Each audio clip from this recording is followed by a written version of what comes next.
에스겔 33장 1절에서 9절까지의 말씀을 제가 봉독하겠습니다. 여호와의 말씀이 내게 임하여 이르시되 인자야 너는 내 민족에게 말하여 이르라. 가령 내가 칼을 한 땅에 임하게 한다 하자.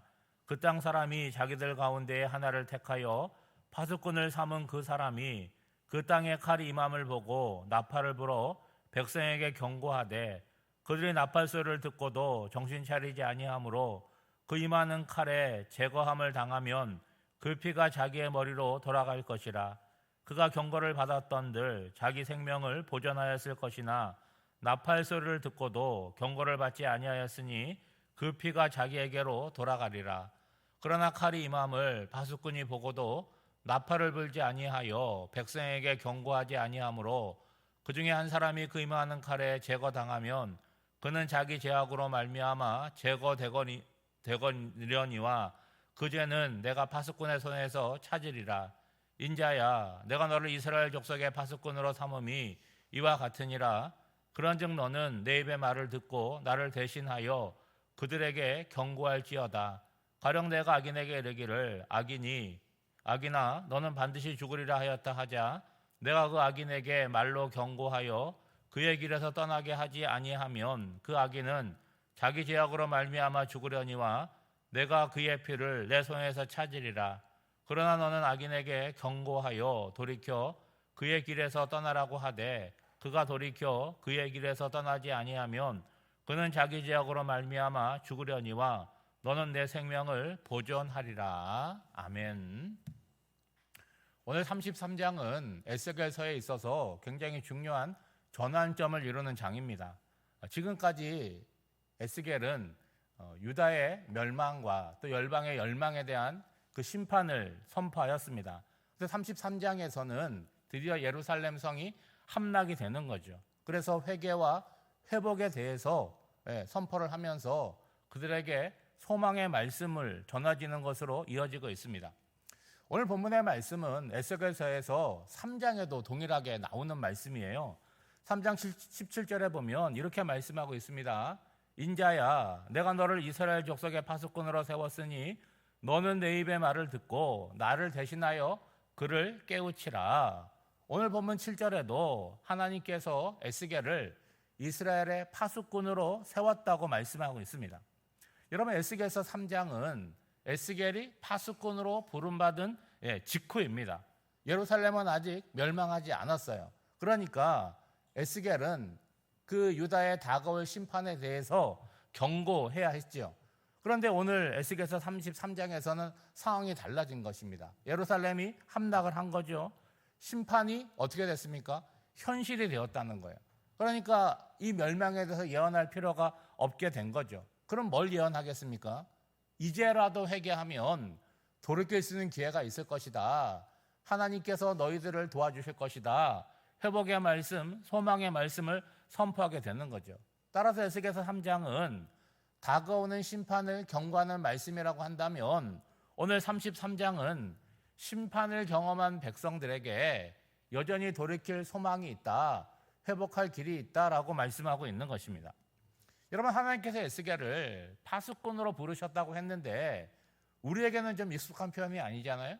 영어로는 왓치맨입니다. 그러니까 눈을 뜨고 지켜보는 사람이 파수꾼인데 예전에는 다 성을 치고 살지 않습니까? 근데 언제 적군이 쳐들지 모르니까 일반 백성들은 일상의 삶을 살지만 이 파수꾼을 세워가지고 막루나 파수대 세워서 적군이 침입하지 않는지 특별히 야간에 깨어서 감시하는 사람, 그래서 혹 적군이 온다라고 한다면 나팔을 불어서 위험이 옴을 경고하는 사람이 바로 파수꾼입니다. 여러분 시편 130편에 보면 이런 말씀이 있어요. 파수꾼이 새벽을 기다림같이 내 영혼이 주를 기다립니다. 여러분 저는 군대 생활을 했거든요. 이 밤에 보초를 쓴다는 거는요 굉장히 힘든 일입니다. 특별히 아주 추운 겨울날 보초를 쓰면요 이 1시간을 쓰는데 1분이 가지를 않아요. 그런데 여러분 파수꾼도 마찬가지죠. 밤을 새워서 혼자 껴서 성을 지키는데 새벽이 얼마나 기다려지겠습니까? 새벽은 어떤 시간이에요? 내 임무가 끝나는 시간이에요. 그 새벽을 기다리는 것처럼 내가 여호와를 기다린다고 시편 기자가 고백을 하는 거죠. 그러니까 에스겔에게 주어진 이 파수꾼의 사명은 무엇입니까? 먼저 하나님 말씀을 내가 듣는 거잖아요. 그걸 고스란히 백성들에게 전달해 주는 것입니다. 여러분 7절 말씀에 보면 너는 내 입의 말을 듣고 나를 대신하여 그들에게 경고할지어다. 그러니까 파수꾼은 생각이 복잡하면 안 되는 거예요. 자기가 뭘 생각하고 자기 입에서 무슨 말이 나가는 것이 아니라 하나님의 말씀을 먼저 내가 잘 듣는 거예요. 거기에 빠뜨리거나 뭐를 첨가하지 않고 들은 그대로 백성들에게 전달을 하는 거죠. 그러므로 파수꾼에게 가장 필요한 것은 뭐겠습니까? 깨어 있는 거죠. 그리고 정확하게 들음이라고 하는 것입니다. 여러분 2절부터는 파수꾼의 책임을 비유를 통해서 설명을 하고 있어요. 자, 적군이 오는 것을 파수꾼이 봤습니다. 그럼 파수꾼은 어떻게 하는 거예요? 나팔을 불어서 백성들에게 위험을 경고하면 되는 거죠. 그런데 어떤 사람이 나팔소리를 분명히 들었음에도 불구하고 대비를 하지 않다가 죽음을 당했다는 거예요. 이러면 어떻게 된다는 거예요? 그 죽음에 대한 책임은 경고를 듣고도 행동으로 옮기지 않는 바로 그 사람에게 있다는 거예요. 바로 5절 말씀입니다. 그가 경고를 받았던들 자기 생명을 보존하였을 것이나 나팔소리를 듣고도 경고를 받지 아니하였으니 그 피가 자기에게로 돌아가리라. 파수꾼은 뭐 하면 되는 거예요? 위험을 나팔을 불어 알림으로 말미암아 자기 책임을 다했다는 거예요. 그 다음은 누구 책임이라는 거예요? 그 경고를 들은 각자 개인의 책임이라는 거죠. 오늘 우리도 마찬가지잖아요. 하나님의 말씀을 내가 듣는 거잖아요. 듣고 각자의 삶을 살아가는 것은 다 우리의 몫이라고 하는 것이지 말씀을 전하는 사람이 그것까지 다 책임질 수는 없다는 거죠. 여러분 사람들이 위험을 경고받으면 빠른 반응을 보일 것 같지만 여러분 실제로는 그렇지 않습니다. 여러분 노아가 방주를 만들었잖아요. 홍수로 땅이 멸망할 것이다. 방주문을 열어놓고 사람들을 초청했어요. 근데 그 사람들 어떻게 했습니까? 오히려 노아가 이상한 사람이라고 얘기하고 방주문이 닫히고 홍수로 멸망할 때까지 그들은 먹고 마시는 일에 매몰되어 있었죠. 여러분 소돔성에 심판이 임한다고 롯이 자기 사회들한테 얘기했잖아요. 사회들이 어떻게 반응을 보였습니까? 장인어른 농담하시네 라고 반응을 보였어요. 여러분 그들만이 아닙니다. 오늘 우리도 그럴 가능성이 많아요. 사람들은요 그 위험이 자기 피부로 느껴지기 전까지는요 반응을 보이지 않습니다. 그러나 하나님께서 경고하시는 것은 우리를 멸망시키려고 하시는 것이 아니잖아요. 노아의 방주도 마찬가지고 소돔성에서도 마찬가지고 기회를 주는 거죠. 그 기회는 뭡니까? 살아날 수 있는 생명을 얻을 수 있는 기회가 주어진다는 거죠. 다시 말하면 경고의 말씀이 있다, 심판의 말씀이 있다라고 하는 건 뭐예요? 아직 늦지 않았다는 거예요. 아직 마지막 기회가 남아 있다라고 하는 것을 말하고 있는 것이죠. 반대로 6절에서는요. 파수꾼이 적군이 오는 것을 보고도 나팔을 불지 않은 경우입니다. 보시면 그러나 칼이 임함을 파수꾼이 보고도 나팔을 불지 아니하여 백성에게 경고하지 아니하므로 그 중에 한 사람이 그 죄악 중에서 죽으면 그는 자기 죄악 중에서 죽으려니와 내가 그의 피를 파수꾼의 손에서 찾으리라. 여러분 죽은 사람은 자기 죄악 때문에 죽은 거라는 거예요. 그렇다고 할지라도 하나님께서는 누구에게 책임을 묻는다는 거예요? 파수의 책임을 맡은 파수꾼, 위험을 보고도 경고하지 않은 그에게 그 사람의 핏값을 묻는다라고 말씀하고 있어요. 오늘 본문은요, 파수꾼이 왜 경고를 하지 않았느냐, 나팔을 불지 않았느냐, 이유가 뭐냐, 그건 말하고 있지 않습니다. 다만 분명한 건 뭐예요? 자기 눈으로 파수꾼이 위험을 감지했음에도 불구하고 자기 책임을 하지 않았음을 이야기하고 있잖아요. 왜 그랬을까? 추측해보면 파수꾼이 사람들의 반응을 두려워했거나 자기 판단을 앞세워서 아직은 아닐 거야 라고 해서 행동을 하지 않았을까라는 생각을 할 수 있겠죠. 여러분 선지자 요나를 아시지 않습니까? 요나가 하나님의 경고를 받았잖아요. 니느웨에 가서 니느웨 성이 40일 후에 멸망할 것이라는 것을 선포하라고 얘기했어요. 그 하나님께서 파수꾼의 사명을 주신 거 아닙니까? 요나가 어떻게 했죠? 니느웨로 가지 않았어요. 니느웨랑 정반대인 다시스. 오늘로 말하면 그 당시에 땅 끝이라고 생각하는 스페인에 있는 다시스로 도망을 간 겁니다. 왜 그랬을까요? 니느웨가 이스라엘을 괴롭히고 있는 아수르의 수도였기 때문에 그렇습니다. 그러니까 요나는 뭐 하기 원한 거예요? 니느웨가 멸망하기를 원한 거죠. 그런데 하나님께서는 니느웨 백성들이 구원받기를 원하셨던 거죠. 그러니까 요나가 나중에 물고기 뱃속에서 토해져서 니느웨 가서 말씀을 전했을 때 뭐 능력 있게 전한 것도 아니잖아요. 성경에 보면 3일 길인데 하루 대충 돌아다니면서 전했거든요. 그런데 왕으로부터 짐승의 길까지 다 금식하고 회개를 하는 거죠. 여러분, 파수꾼은요, 자기 감정, 자기 기분에 따라서 경고할 사람과 경고하고 싶지 않은 사람 구별해서는 안 된다는 거예요.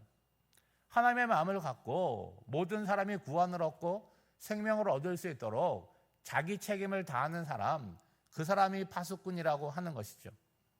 오늘 말씀은 신앙인 된 우리들에게 두 가지 마음을 줍니다. 하나는 안심하는 마음을 주고 또 하나는 두려운 마음을 줍니다.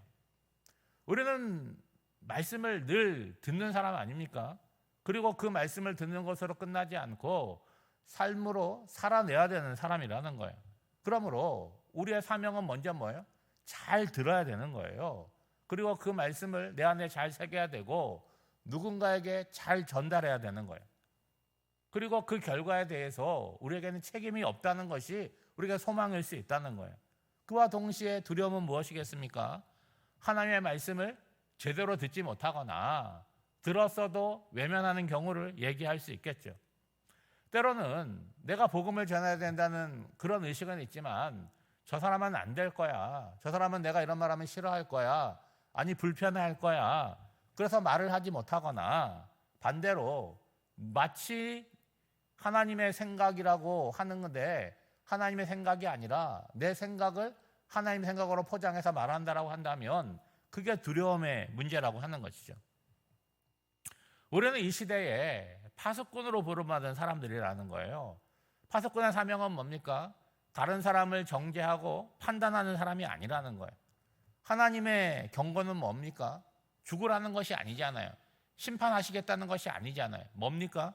사랑이고 회복이고 기회를 제공하고 있는 거죠. 그러므로 우리가 신앙생활을 하는데 먼저 해야 되는 건 뭐냐? 깨어서 들어야 된다는 거예요. 그리고 들었다라고 한다면 믿음으로 반응하며 살아야 된다는 거죠.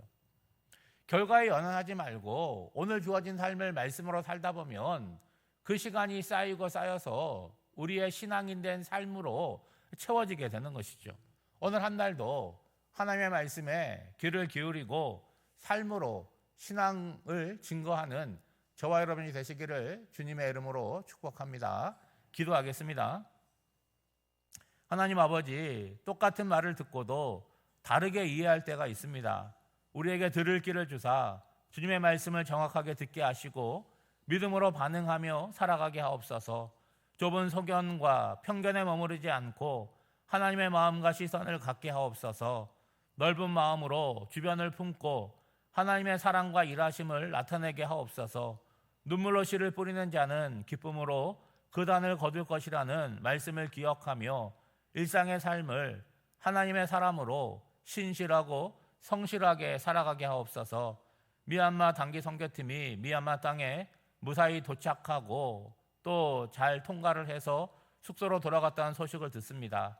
이제 오늘부터 사역을 시작할 텐데 무더운 날씨 가운데 하나님께서 저들과 함께하여 주셔서 기쁨으로 감사함으로 사역하게 하여 주시고 하나님께서 저들과 함께하심을 삶으로 느끼는 소중한 시간이 되어질 수 있도록 주님 인도하여 주시옵소서.